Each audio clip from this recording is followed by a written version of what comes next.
Welcome to the Lean Blog Podcast. Visit our website at www.leanblog.org. Now, here's your host, Mark Graban. Hi, it's Mark Graban. Welcome to episode 524 of the podcast. It's March 12th, 2025.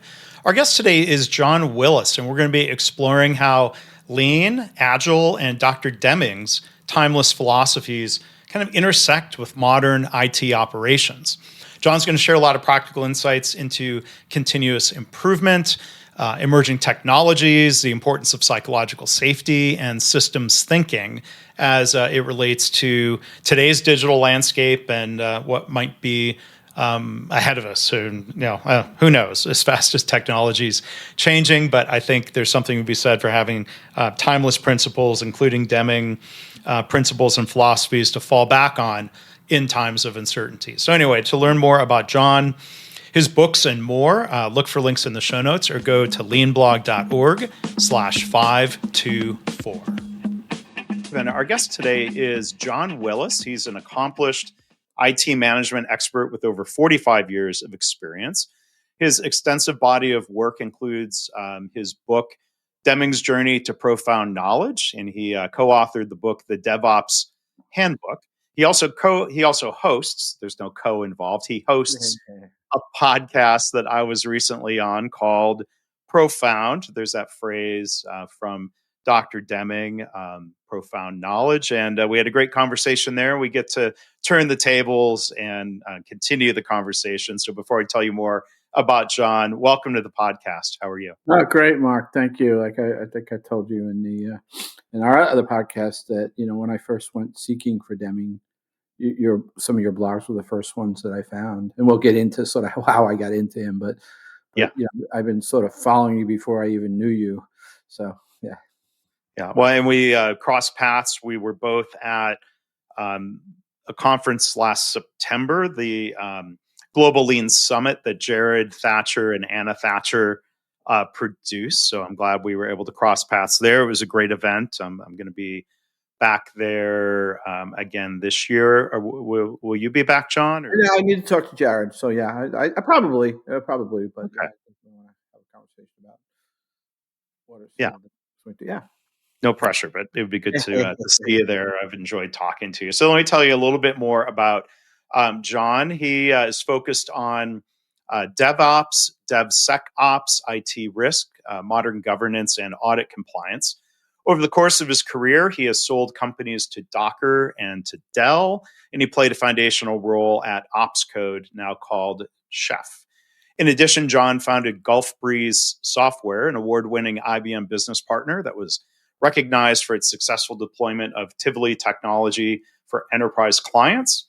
He has authored 6 IBM Redbooks on enterprise systems management and served as the founder and chief architect of Chainbridge Systems. So altogether, he's written more than 11 books and launched over 10 startups, cementing his reputation as a significant innovator in the IT industry. So I think there's a lot to talk about, and if we've got a listener who says, "Well, I don't work in software or agile or DevOps," keep listening, because I think we're going to have a conversation that has a lot of applicability in those realms and beyond.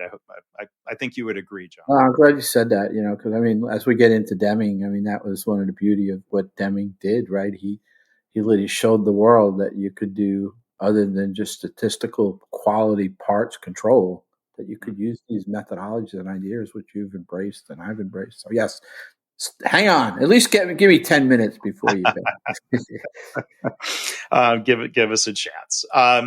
So, John, I'd love to ask people about their origin story when it comes to, lean or continuous improvement or Dr. Deming. And as I was reading about, in your book, it sounded like there was kind of a roundabout, indirect path to Deming. But, if you would, though, I think it would be interesting to hear, kind of decade by decade, starting, when you were at Exxon and what you were learning or doing then. There's two ways to look at my career. One, I'm the dog and the squirrel who's like, squirrel.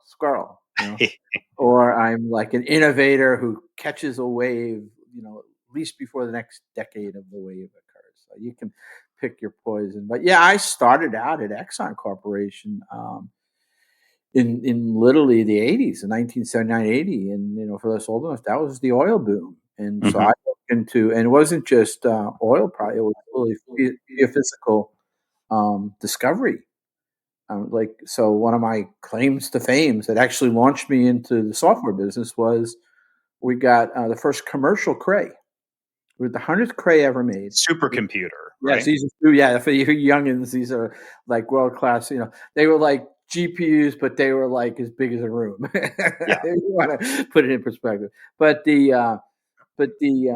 So I wrote an accounting system for this system because it was really the first time anybody had used this supercomputer for a commercial endeavor. Now the commercial endeavor was discovering where oil might be, but still it was commercial. And that, so I spent my first 10 years of my career like literally writing IBM mainframe assembler coding, which couldn't have been a better baptism for coding in general for my career. And then, when I left there, I found that there was some really great, the late 1980s version of Silicon Valley was down in Northern Virginia, outside of DC there, and that was where a lot of the internet was being born, some of the piping, all that stuff. So I went to work for a software company out of there, spent some time there. So that got me into software. I realized there was this really interesting.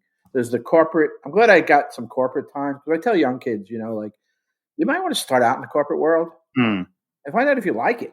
Because like there's a taste to being independent that has its positives. Anyway, long story short, I got to see how sort of how a very sort of this was when I got there. It was like 50 people. We went through an IPO. I mean, this was like as learning the industry. I always felt gifted. Not gifted.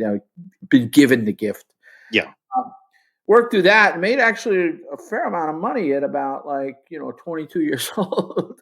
And then like an idiot blew it all because I was young, single. And but anyways, worked my way into what started to happen in the early 90s is what we would first call distributed computing. And again, being heavily involved in this, I created my first software company around all this. How are we going to manage mainframes and desktops and computers? And so we created a company. We were on a really bad curve of like the industry changing. Long story short, we actually sold it, made a little money there, right? So that was okay too.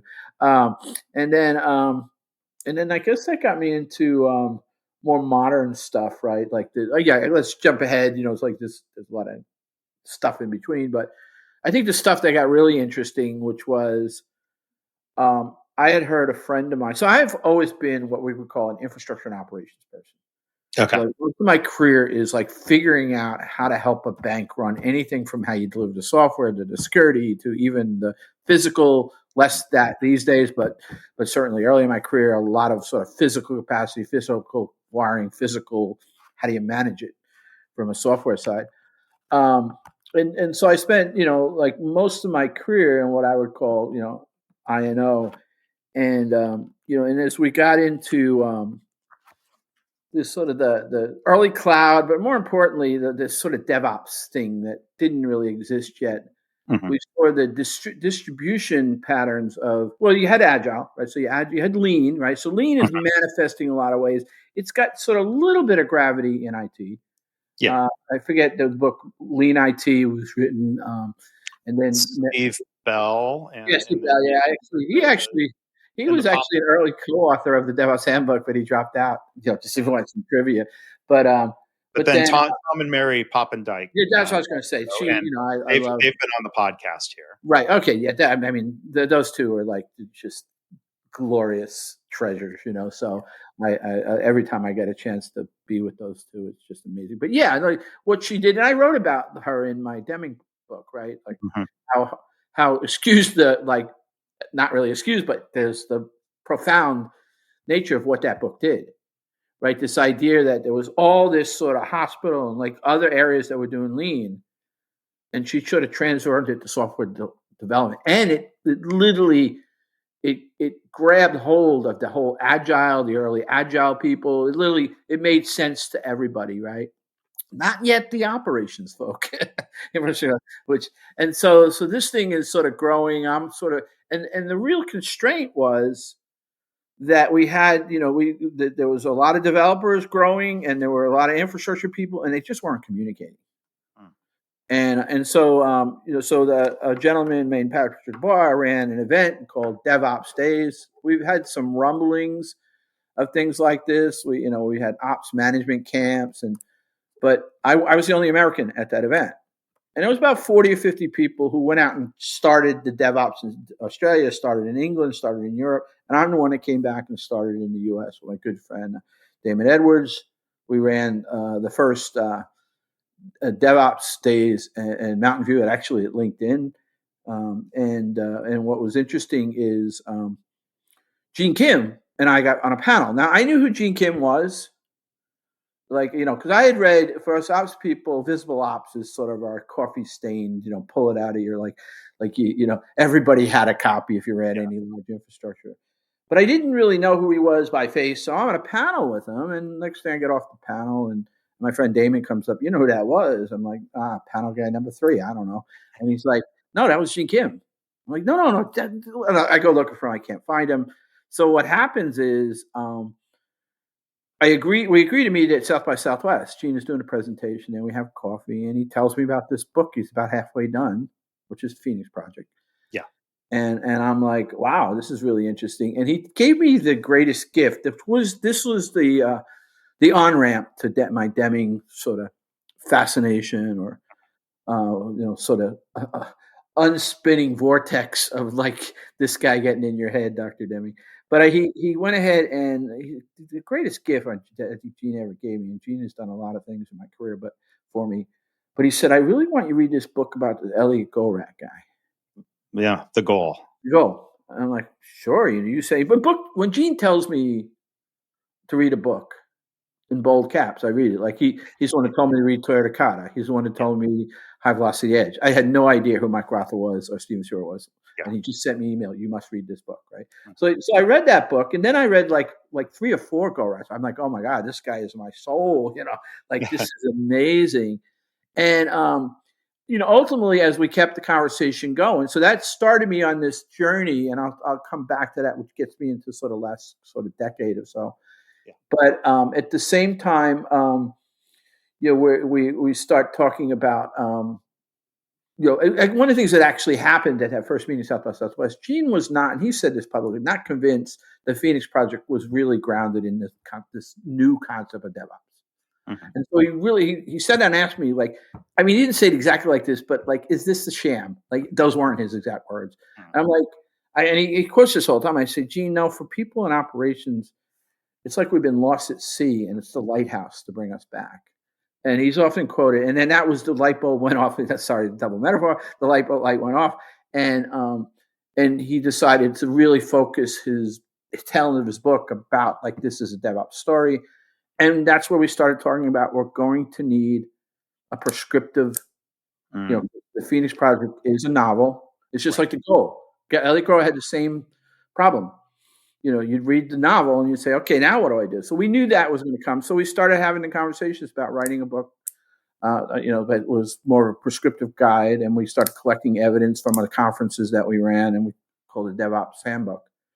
But meanwhile, sort of the other fork on that scenario is I started running the first couple of DevOps days in the US, right? Me and Damon Edwards and another gentleman at I think it was the second one, we ran a Goldratt theory of constraints open space discussion. Mm-hmm. And it's a really good friend of mine who, probably reads 5 or 6 operational research, but he's an IT person, Ben Rockwood, but he literally reads at least 1 operational research book or paper a week, right? He's just one of those guys.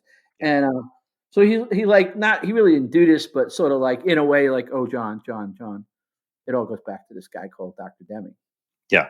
I'm like, no, man, Goldratt is the guy. Why are you doing this to me? I just spent a year and a half, on this. And he's like, just go read something about Deming's 14 points. Mm-hmm. And this is the point where if you are not a Deming fan, leave. This is where you start this thing you can't get out of because you become so fascinated. And I know you've been through this.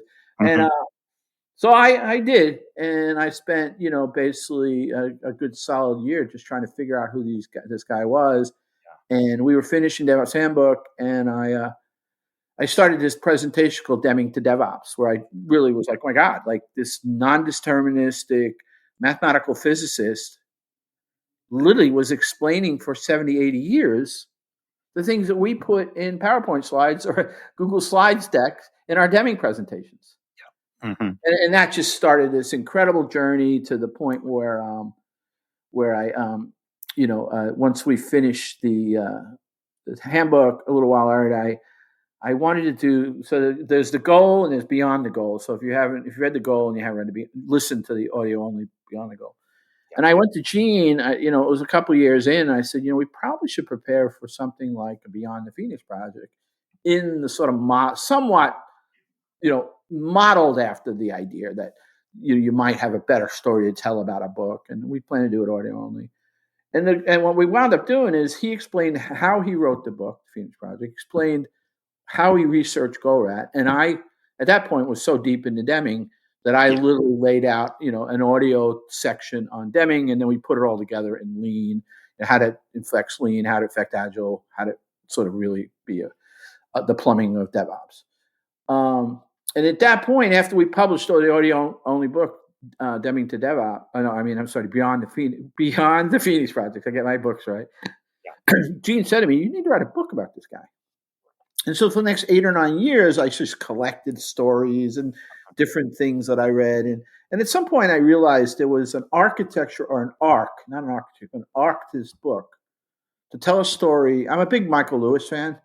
Yeah, Moneyball. The Flash Boys. You just go on. And I love what he does is he tells a story that's very technical, that the technical people accept and understand and like, and the people who are novices, like Flash Boys, tells me about insider trading, high frequency trading, dark box trading. And I like reading that book. It all made sense to me. So I figured, I looked at all the books. I started reading all the books I could about Deming. And I noticed that like all of them had a pattern of like anywhere from 5 to maybe 15 pages of biography, again, give or take the book. But then almost exclusively the rest of the book is his management theories and his ideas and why they're important. And that's important. But nobody had written a storytelling book, or how would Michael Lewis write a book? And I'm not saying I'm as good a writer as Michael Lewis, whether you like him or hate him. But the real meta point was that nobody was writing a book in a Michael Lewis style about this guy who had just screamed to be a Michael Lewis character. Right. Billy Bean in Moneyball, and the RBC trader from so. And then the stories just started coming in like flashes of divine lights, like, Doris Quinn, who I could talk about, like nobody, even the hardcore Deming people don't know. This woman traveled with him his last year of his life. Some of the things he did in between Hawthorne and like, what has been the greatest thing about it is 2 things. One is I have 2 target readers when I write a book. One is my mother-in-law. Reads in a ridiculous amount of books, but is not technical in any way, and a particular subject matter expert. In this case, it was Ben Rockwood. And if I've succeeded, they both enjoy the book. Yeah. And but the thing that I think has been most rewarding is the old time Deming folks. The sort of Bill Bellows and his crowd, where they tell me, I liked the book a lot. And by the way, there were 3 or 4 things I didn't even know. And I hung out with Dr. Deming, so that was to me the greatest thing. And then, I've always been an advisor of infrastructure. My day job is always working for, coming into banks, doing some what I call qualitative analysis across the whole IT spectrum. It's been, fairly sophisticated models of how your organization is behaving, looking for those IT security, IT risks, infrastructure, the classic lean, looking for waste, looking for opportunities for flow, all those things. Yeah. So I think it's a pretty good swath of like about 4 decades of stuff. Right. Well, as you write about it, I'd love to hear you share a little bit more about, you talk about how this journey of being at Exxon in the 80s, you realized later there were things happening there influenced by Deming. And then it sounds like you took a turn back into corporate. You were at GE in the 90s during Six Sigma era. And then it sounds like you connected the dots later on. So I'm glad you put that. How that influence was there, even though you didn't. That was funny because I'm in the at Exxon in the 80s, and there were a lot of sort of data crunchers there, right? Again, you can imagine not just like geophysical data, but like a lot of data science. What we now call data scientists, back then they were just nerds, if you will. but they. But once I sort of was able to look back in time, there were people that even from some of their research and stuff were using control charts and stuff like that. So I was sort of seeing control charts, in the infrastructure stuff, but not really, didn't study it. But okay, yeah, I need to know that. Thank you for this. And sort of started. I really understood actually, the complexity, as I think about even now, the complexity of what a control chart tells you about the the upper and lower control limits, common cause. Again. I'm sure people heard enough of that on your podcast, but then you're right. Then I go independent. I do all these. There's a couple of software companies, and then I take a job at. My wife happens to work in a GE Capital, and then I get immersed in Six Sigma. Fighting, kicking, and biting. But actually, in a lot of ways, I have these arguments with people who hate Jack Welch, and I can do all that too. But I went to Crotonville. Mm-hmm. I was able to go to Crotonville and sit in, and I will tell you, if I took the top 10 courses I've taken in terms of like how to create models, how to code, how to do infrastructure management, theory of management, I would say in the top 5 was manager modeling, which is a class they taught at Crotonville. And I wish I could find it in my garage somewhere. It was one of the best. It was a top 5 class that I've ever taken. And and the thing we were learning about diversity. I mean, there was and I'm not talking about just DEI. I mean, like the thing about, my chain of managers were a woman, all the way up. And I was pretty high up even at that point, right? I don't know. There was so many things that, and the Six Sigma stuff was sort of annoying, right? Because it was so dogmatic in the way people would implement it. Like where you'd be like. You'd literally hide out to know if one of the leaders is coming down the hall because they're going to drag your ear over to the Lord chart and you're going to have to explain where you are in the Deming, right? Like it was when you get to that level where people are afraid to like go to lunch at lunchtime because somebody might ask exactly where are you right now in that chart here. I mean, like I've seen that. Like, all right, but like I want to make this podcast an anti Six Sigma. But what was interesting, I mean, like again, like I think most of us know, Deming sort of would deny that he had anything to do with Six Sigma, but it was the roots of a lot of things that might. You probably have more. Well, there was roots, but just to interject on one thing, in one of the Jack Welch books, it might have been Straight from the Gut or one of those books, he actually mentions Deming, and unfortunately, Jack Welch. Took a bit of a swipe at Deming and said something to the effect of like, "Oh, the ideas were too theoretical," which I think. Well, that's what Durand said too, right? But I think it's so practical. I think Jack Welch missed. Then a lot of people do. I mean, like again, that whole sort of. We don't have to go off on this, but like just since we're on it, and I love to just have fun in podcasts. That's the big argument that like Durand. There's this argument who created the miracle in Japan. I was pretty clear in my book. That the Japanese created the miracle, and I'm willing to. Yeah, I mean, I dig Dr. Deming, but like I try to calibrate, how great he is, but then there's these arguments like Durand, Deming gets way too much credit, Durand, all his ideas failed because it was too I mean, really, I just peel the onion on Dr. Deming, and like you've been incredibly successful. Implementing, his ideas. I believe, I think I can say that based on what I know about your career and, the stuff where it's been welcome, But you gotta. That's the other thing. I mean, if there's a lesson learned, you gotta do some work yourself. I mean, too many people want the magic bullet. They get into the Deming stuff and like, this is hard. Yeah, no kidding. Same with lean. Same with agile. Yeah, and when Deming used to yell at people and say, "Hey, do you want me to teach you and do your job?" Yeah. But you mentioned that one instance of fear. Fear of being grilled or fear of being put on the spot. Like when I think of Dr. Deming's 14 points, the idea of eliminate fear, driving out fear from workplaces. How have you seen that concept operationalized, if you will, in IT and entrepreneurship settings? Yeah, I mean, if you go back to that, when I was challenged to go look at Deming's 14 points, and I started these points, and it's like water in the desert. Mm-hmm. I told you about the sort of fear of people trying to walk the hall at GE Capital because, they didn't want to run into one of their black belts or the executive team because literally that's what they do. I have another great story. One of my I don't talk about so much, but if you've heard of the operating system Ubuntu, it was created by a guy named Mark Shuttleworth, a guy named Simon Wardley, who you should know about because his Wardley mapping is an amazing tool. So I'll just put that as a placeholder. Okay. No, I don't know. It's a lot of people in Lean Community and Agile have really adopted it. But anyway, he worked for a company called Canonical, where we work for Mark Shuttleworth, which is the company that built Ubuntu. And that guy, so this is a guy that when he's like in his 20s, he sells his first company for $500 million just so the competing company could shut down his technology because he's too competitive.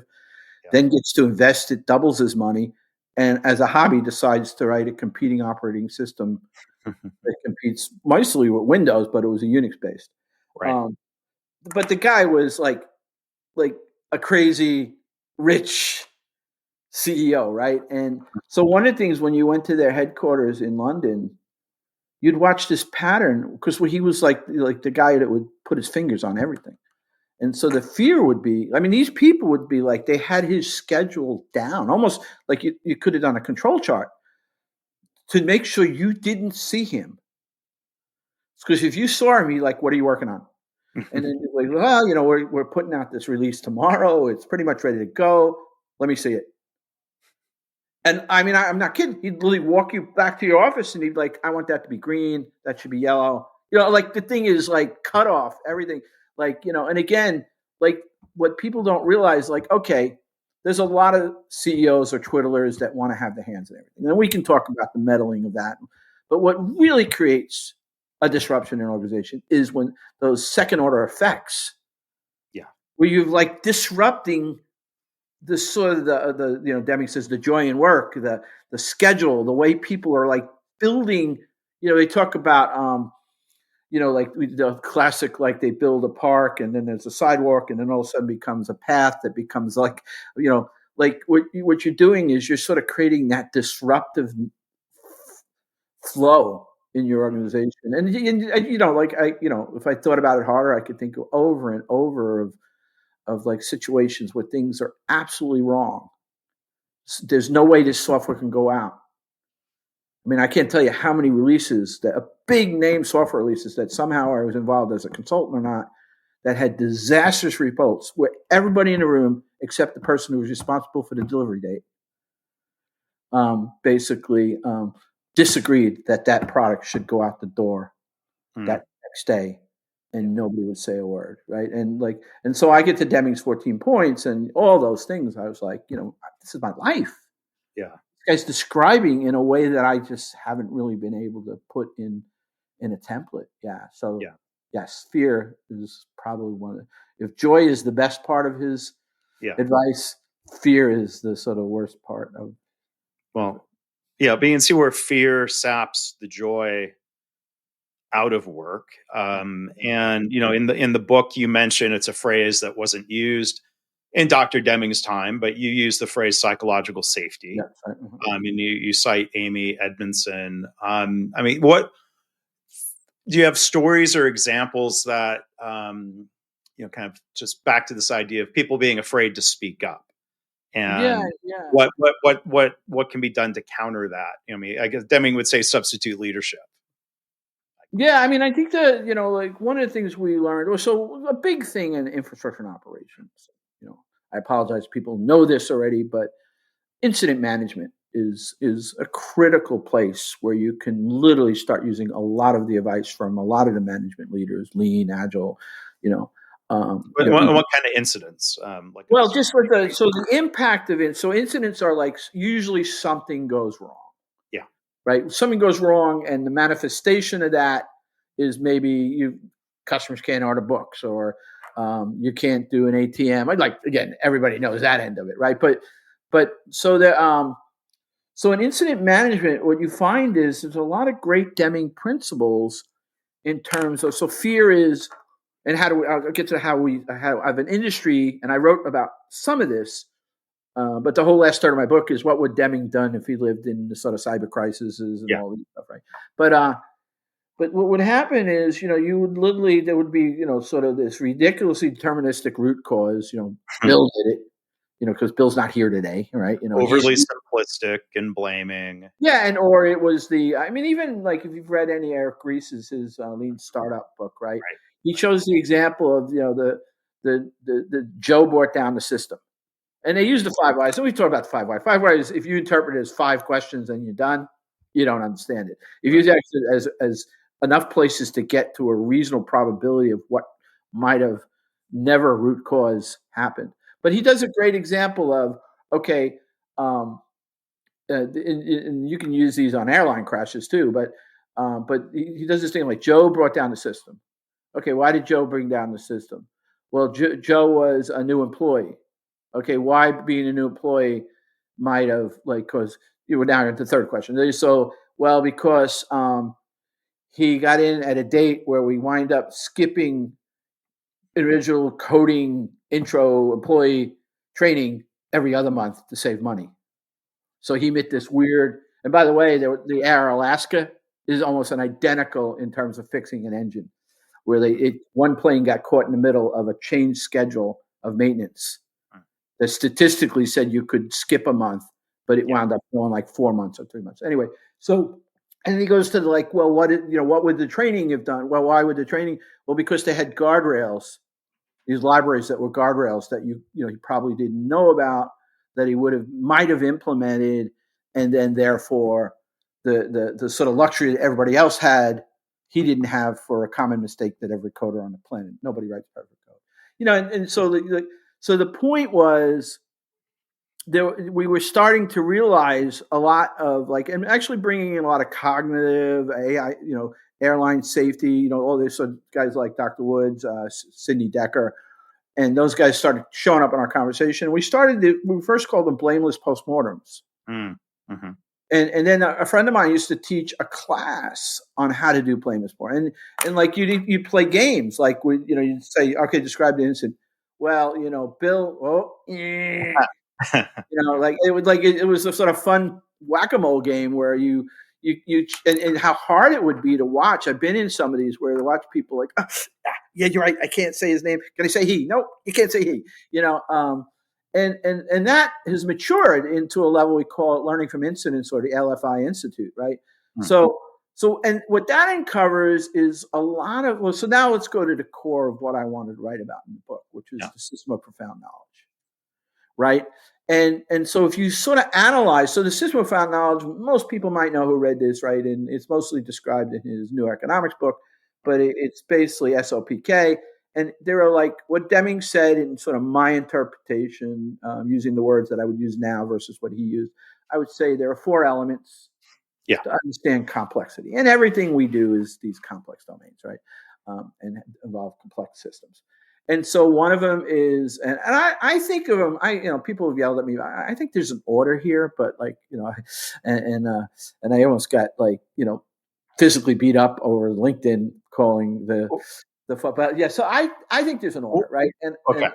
And so the order, I think, is the theory of knowledge, and that's epistemology. And I write about pragmatism. I write about C.I. Lewis. I write about the influence from Stewart. So if that's interesting, how epistemology and how we think, which actually plays even a deeper role in AI now, if we get to that at the end. Yeah. And then you have sort of what I would put then the second element, which would be variation, right? And all this.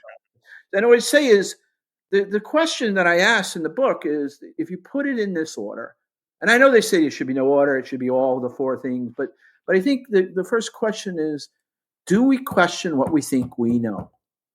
And we don't do that enough. Like we take bias, or we've done that before, the Grace Hopper quote, right? And we don't, where like the first question, we should constantly in a loop. So what we think, do we actually know what we think we know? Right. And how do we know it? Well, that's right. And how do we, and then sort of you can then stretch that to at least getting some data, analytical statistics and other, to at least give you some sense of discovery. Oh, well, this is weird.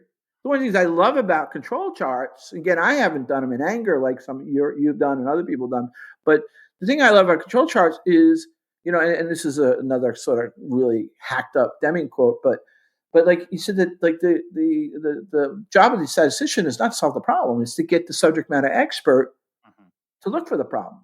So that's that sort of, now let me question whether I know it or no. Let me control chart it, and like, what is this number? Where is this thing here? And then you go by the rules. And then the third, right, is like, okay, we get all that right, but we have to have the psychology part. Yeah. We got to understand intuition. We need to understand bias. We understand intrinsic or extrinsic motivation, all those complexities, right? Right. And I stopped saying this, but I almost like to say, but people get angry when I say this, the same reason that they do when I put it in order, is I say that really the appreciation of systems should be the fourth discipline. I'm sorry, the third discipline, right, in the sort of triumvirate of the fourth, my mind, don't get old, folks. The fourth discipline, and people are, you can't, like, you don't understand. Like, I know I do understand, but it is system thinking. Yeah. Like if somebody said to me, you talk about psychological safety, right? Google did that incredible research. Right. And like really the answer to like insane amount of research was 2 words: psychological safety. Yeah. Right? Why are some teams more successful? Yeah, right. Psychological safety.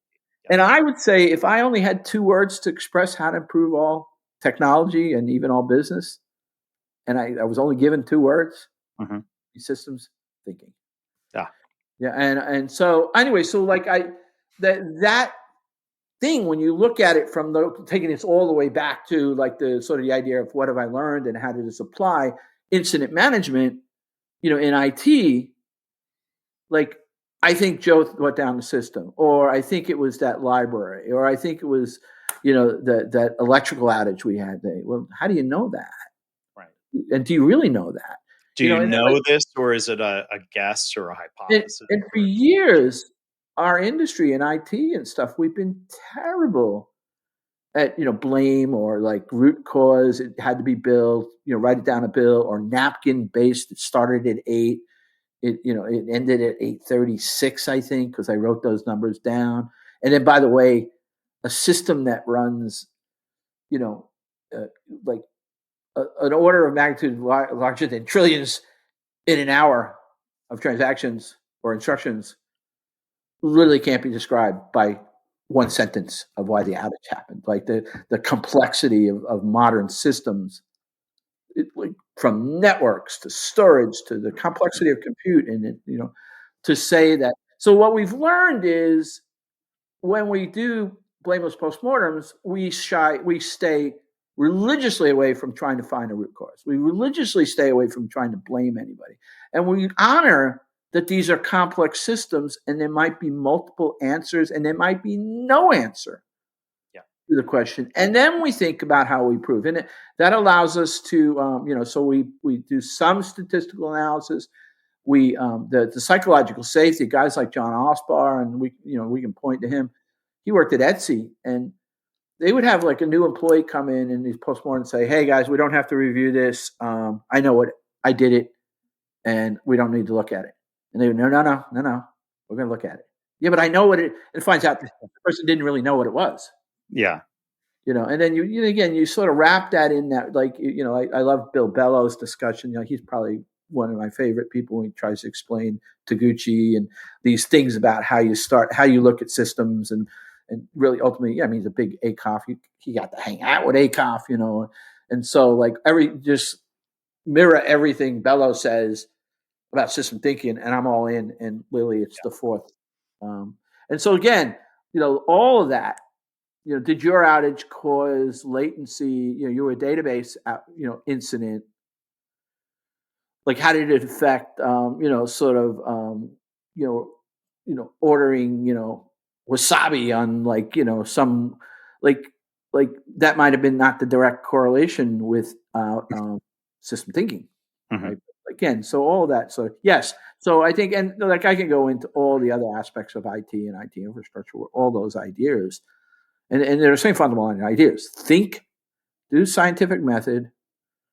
I think Mike Rother did a great book in Toyota Kata. Right. Variation, Donald Wheeler. You talked about Donald Wheeler. I wish I read more of him. He just seems like, and then, on the psychological safety. Yeah, I mean, then you get into Senge, you can get into the Kahneman, right? I mean, a lot of the sort of bias stuff from, Kahneman, thinking fast and slow. And then, and then system thinking, we can go crazy there. But yeah. So yeah, I mean, I think back to the original thing, that these concepts, the reason what Deming realized is he took what were basically wrote history of quality control issues that Schuett kind of put in a perspective that really solved manufacturing of telephones really well, and manifested a lot in Bell Labs, but mostly it was manufacturing.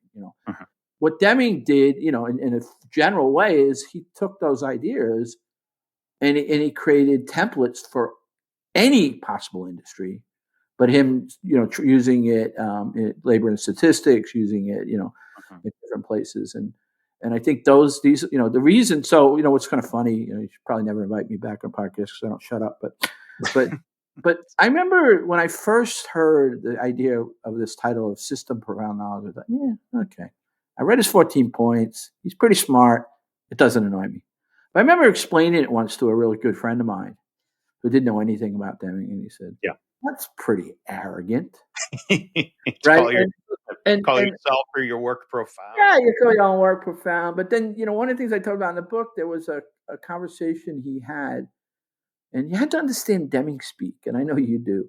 Like, when Deming said something, you really have to sort of step back and think about it. So he did an interview, and he said, it's misinterpreted by many people, he said, there was only one person in Japan, and we're talking about when he was in Japan, that understood profound knowledge. And so you could listen to that and say, oh, what a jerk. Yeah. He was the smartest guy in Japan in 1950. What about Iran? What about, but if you understood Deming, I'm certain what he meant was there's this thing, a cloud of knowledge that's out there for the picking. And I was the only one that was putting systems in his Mount Hawkon speech, right? That was a systems thinking speech. Mount Hawkoni, right? Going back to my book, I wanted to write a book that was Michael Lewisian, that really could tell the story of where did system of profound knowledge come from. Yeah. And he didn't just pull it out of his head. Right. Yeah. And there's where it came from, and then there's applications. So, I'd like to talk about, there were some things, toward the end of the book. One of the stories you described, I hadn't heard it described this way, a digital Cambrian explosion in technology. If you could tell us a little bit about that and what you think Dr. Deming's role was in that. Yeah. So what's interesting is that was actually what we called Gene Kim's original site. It was used to say that the digital Cambrian explosion. After about 5 years, they took it off. But that was originally like the subtitle of the whole IT revolution group. And what it was, it was really not. Again, this was my I didn't really understand Deming, but it was, to I'll try to keep it short as possible. Google was the first software business, and actually really any company that wasn't government related that had a chief economist. Right? Like this is as a position in the company. As a position in the company. This is 2007, 2008, right? And I thought, wow, that's pretty free, because the banks didn't have that position, or a farmer, or unless you were sort of very regulated by governance things, you might have had it. But anyway, he wrote this article and he talked about the Cambrian explosion. And what we had is this sort of like cloud and compute, and all these things were coming together. as an inflection, and I just sort of thought about that a lot. And at that time I was again my dog squirrel thing. I got deeply into the NoSQL movement. I did presentations. I helped consult organizations on how to get into these. This is sort of pre-AI. Like how do you build large clusters of like knowledge in a format that's unstructured, unlike SQL or Oracle. And so I spent a lot of time working and presenting there. And I thought I really tried to expand his version of what this meant. And it meant like compute, the way we think about data, the way we're getting educated with things like Lean and Agile that are influencing like Mary Bobendick and influence how we do IT, and like IT is going to explode, and the cloud's just coming out. I'm working for what's called infrastructure as code. One of my startups was, how to build infrastructure like 10x faster, right, than just manually doing stuff. And we expanded on that. But what's interesting though is the last third of my book is like, so Deming dies in 1993. Right. And then the last third of my book is like all the things that happened that I've been involved in since after 1993. And so a lot of those things, the cloud doesn't start in anger till like maybe late 90s. Mm-hmm. Or, and then depending on what version of cloud in the late 2000s, right? I mean, 2010, 2009, so, and even things like if you go back to Agile Manifesto and stuff like that, I don't know, but they're post Deming, or they're like, he's not going to be going to Vail or not Vail or wherever they had the original Agile Manifesto meeting, or like, so he missed this whole thing. Mm-hmm. He missed an incredible amount of technology that like started around 1990. That if you looked at 1993, I mean, in fact, just as I was just doing a presentation last night, 1998 is when basically all recorded benchmarks started for AI. Right? Like, so those things that like now are just like happening at it like hour by hour, minute. So anyway, so in a lot of ways, I didn't know about him through that part, didn't understand him until like, probably 2009, 2010, whatever. So he didn't really influence. But if I look back, and that's what I tried to do in the book, like what would have Deming done? How would this have related to SOPK? To my friend Josh Corman, who helped the FDA pull the first medical device off the market without having proof of death. Single-handedly saved millions, maybe billions of lives. But before that, if you put a medical device, it was an infusion pump that they proved to the FDA and the government. It took them 2 years to prove this, to white hat hacking, that you could kill somebody because a lot of this one particular device had a three-letter hard-coded password that you couldn't change, right? Yep. And literally you could walk in there and you could double the dosage of what it was, just electronically. And so better to be proactive about that risk than to wait for how many deaths. Well, there's the point. The FDA already had a precedence that you had to have proof of death. And like they were able to get them to change something else. Because if you're a vendor and you had that, hey, I've been approved, man. Like, and I know it's not easy legally, but like you had some like, hey, it was been approved, it's been tested by the FDA. But now, and there's been no, like at the time, no proof of death. But like, they changed everything. But like, there's stories and stories about, a woman named Shannon Leitz that literally ran, she runs what they call red teams at banks. Mm-hmm. Like 50, 80 people that their full-time job from the time they get in the morning to the time they leave is just to externally attack their own company, right? This is unprecedented for most banks. But like all the things that I tell her, like, you're a Deming and you don't even follow Deming, And so I spent a lot of time analyzing all those things that happened mid to late 90s and the early 2000s. And that, that's, the second half of my career, basically, which has been just incredibly fascinating. And like and saying, okay, I know enough about Deming to put a reasonable lens on what would he do? How would he think about this? How would you think about this, given the principles of the elements of system of profound knowledge?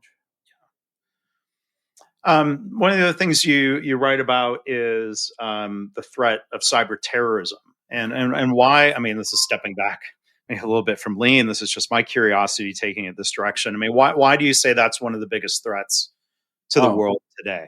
Oh, it's actually sort of probably worse than we know. But I mean, this could go on. Keep it in Deming perspective. I talked about how cyber terrorists before one of the Super Bowls in Tampa literally were able to get in through a simple remote routing cursor mouse thing, which basically a virtual control system into their control system for a water treatment plant. And one of the operators was just sitting back because everything's sort of on autopilot most of the time, saw the mouse running around, ignored it. His eye on the thing, saw it like maybe a little bit later. It was not just moving around, it was moving levers. It was literally trying to poison the water. This was within the week of the Super Bowl. That was the jurisdiction of the water you would have got at the stadium, right? And then I try to cover a fair amount of those stories. I mean, at the end of the day, so Jen Easley just left CISA, which is part of Homeland Security, right? And she wrote a parting letter. And I don't want to be political or anything. It doesn't matter. She said, let's call it as we see it. And she basically wrote, you should look at it. Jen Easley, she was the head of CISA, which is the cyber infrastructure security under Homeland Security. It was established, I don't know, not too long ago, but they do incredible work on research of all things cyber, but certainly cyber infrastructure. And if you read her article, and my good friend Josh Corman, who this is his subject matter, he's an expert, he's a white hat hacker. There are people, and I'm sort of like listening, that believe that China will basically disrupt, or anybody really can disrupt, the water supply. In a major city that could, and the infrastructure is so outdated that it might take 2 or 3 weeks to fix. And a major city can't go with 2 or 3 weeks. And this is things that, if you read some of the CISA reports, they're screaming out loud. Yeah. Whether you hate China, love China. I mean, there's something called sort of the Volt Typhoon and Salt Typhoon. Read them. Just read about what's going on. And these are intelligent, top of their game cyber investigators who are screaming out loud about what China is doing to our telecom, to what they're doing to our water supply, to what they're doing to our power supply, or the things that that we're seeing. I just touch on the beginnings of that, but I think right now, if you just follow over the last year, just Google, cyber infrastructure, cyber critical infrastructure.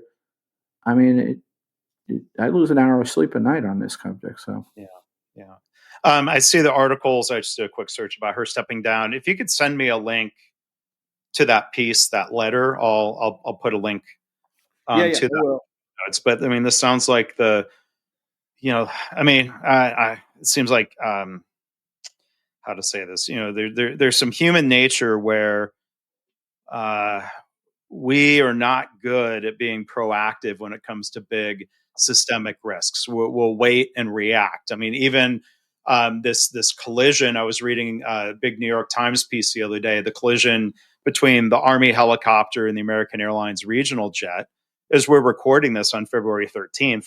It's not known exactly what happened. We would probably agree there's no single root cause of what Bill or Barb did wrong. But this article was talking about the known risks, the people that were screaming that this is quite literally an accident waiting to happen. And it just seems like we wait and we react. No, and we talked about in the other podcast, so I encourage you to go listen to that one, because we talk a lot more about your books and your stuff. But Diane Vaughn, who wrote a book about the Challenger disaster, and she coined the term normalization of deviance. Right. And so this becomes this thing. We just accept these things. Like, first it should be, you even talked about the Swiss cheese model. Well, the Swiss cheese model in one version is there is all these things are getting blocked by the big block of cheese that has these different holes in different spaces. But every once in a while, it pierces through just a cylinder of holes. Things line up, and they line up, and so the thing about the scary thing is getting that, understanding that you could literally, there's disasters that are waiting, and they get compounded when we don't. Again, I point to my friend John Osbar. He says that, back to incidents, one of my favorite quotes to him, and a gentleman named Dr. Cook, which is, incidents are unplanned investments. So in other words, these are knowledge. Mm-hmm. So most people, I write about in my book, a lot of organizations classify napkin-based, not statistical process control of what a category is of an incident. Yeah. Is that a P1 or P2? It's rainy and it's Monday. Let's make it a P2, right? And then their capacity and then they have a categorization system of P1 through P4 in some cases, right? And their allocated capacity to what they think they need to be doing at any given time is usually enough to cover a good portion of the P1s, every other week a small portion of the P2s. Yeah.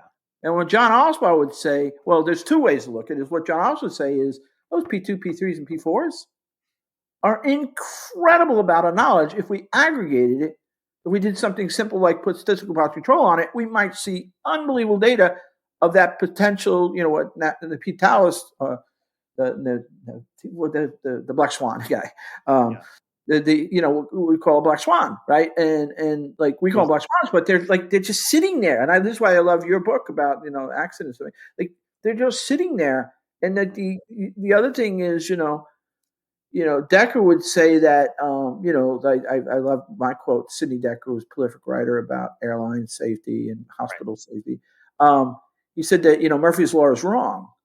He said that, people think Murphy's Law is everything that can go wrong will go wrong. Mm-hmm. Dr. Decker says everything that can go wrong will go right. That's the disaster. Yeah. The fact that you're not getting to see all those almost what some people call near misses. Anyway, I think that, ties it all back to again, how this all fits to, again, profound knowledge, being able to scientifically decipher what and running through the sort of middle of the psychology, the biases, and the systems. Yeah. Well, our guest again today has been John Willis. We've had two great conversations that we've recorded. Your wealth of knowledge, and it's really interesting to hear your story and what you've been learning and applying, John. So just to recap, John's most recent book, I recommend it. It's Deming's Journey to Profound Knowledge. And then the podcast, you can check that out, Profound. That's not John calling himself profound, but that's that's right. I'm pulling the Deming card out. There was only one person in DevOps who understood profound knowledge.